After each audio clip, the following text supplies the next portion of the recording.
ये साफ दिखाता है कि जो निवेशकों का रुझान है इक्विटी की तरफ वो अभी भी बढ़ते क्रम में जारी है और अभी भी जो एसआईपी का आंकड़ा 12,000 करोड़ रुपए के आसपास पहुंच गया है। तो इस सिचुएशन सिनेरियो में एक अच्छा माहौल बन सकता है कि आप म्यूचुअल फंड के अलावा इक्विटी में भी डायरेक्टली एसआईपी के जरिए निवेश कर सकते हैं। अमरीश सर, कैसी लगी थीम? लग रहा है आपको माहौल में है एसआईपी करने लायक सिचुएशन? एग्जैक्टली क्योंकि देखिए पहले लास्ट 2 साल में जो भी इन्वेस्ट करते थे, जहां भी इन्वेस्ट करते थे, प्रॉफिट होता था। पर अभी लास्ट 4 से 6 महीने में माहौल बदल गया है।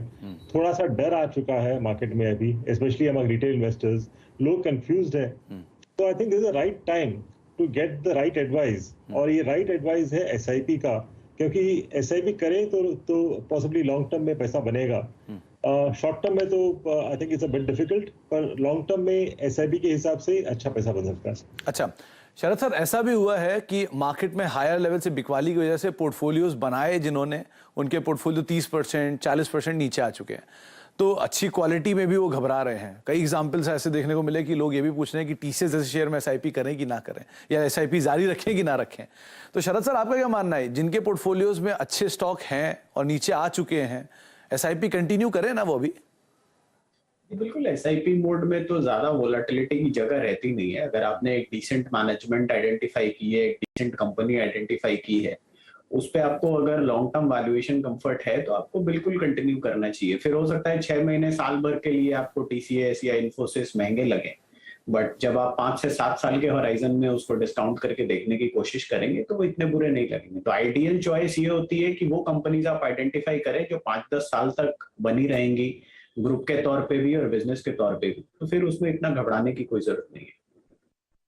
तो आप अपनी एसआईपी कंटिन्यू करें, और ये वो आंकड़ा भी आप देख सकते हैं कि किस तरह से जनवरी से लेके अब तक जो एसआईपी के फ्लोज हैं उनमें एक नॉर्थवर्ड ट्रेजेक्ट्री देखने को मिल रही है। लगातार जो बढ़त है वो बनी हुई है। अभी भी निवेशकों की तरफ से एसआईपी का फ्लो जो है वो बना हुआ है, और बाजार की गिरावट के बावजूद भी एसआईपी के आंकड़ों में सुधार ही देखने को मिल रहा है। ये दिखाता है कि किस तरह से भी ट्रस्ट इंडियन इक्विटीज़ के ऊपर प्रिवेल कर रहा है। अच्छा चलिए, तो अब इंडियन इक्विटीज की अगर डायरेक्टली इन्वेस्टमेंट की बात की जाए तो कहां पे हमारे जानकार आपको निवेश की राय दे रहे हैं, वो नीचे सीधे समझ लेते हैं। इमाम सर, सबसे पहले अगर आपको कोई एक एसआईपी शुरू करनी हो, किसी भी नए निवेशक को एसआईपी शुरू करनी हो एक लंबे अंतराल के लिए, तो पहला नाम आपकी तरफ से कौन सा होगा? देखिए, मेरा तरफ से पहला नाम होगा इन्फोसिस। और इन्फोसिस सरप्राइजिंगली पिछले 3-4 महीने में लगभग 25% से करेक्ट हो चुका है।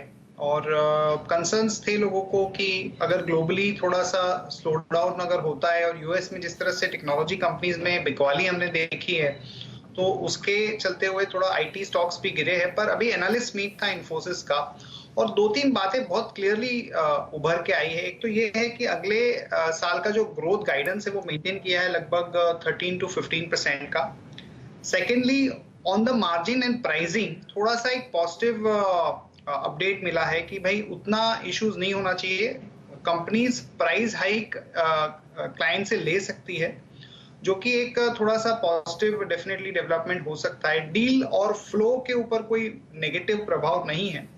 और लास्टली, रुपी थोड़ा वीक हो रहा है, तो उसका थोड़ा फायदा आईटी कंपनीज को मिल सकता है। तो ये सारे जो फैक्टर्स है उसको आप जोड़ ले और ये देखें कि डिजिटल थीम, आईटी सर्विसेज की जो थीम है वो अगले 3 से 5 साल तक ये चल सकती है। तो इन्फोसिस एक आइडियल कैंडिडेट हो सकता है एसआईपी के लिए।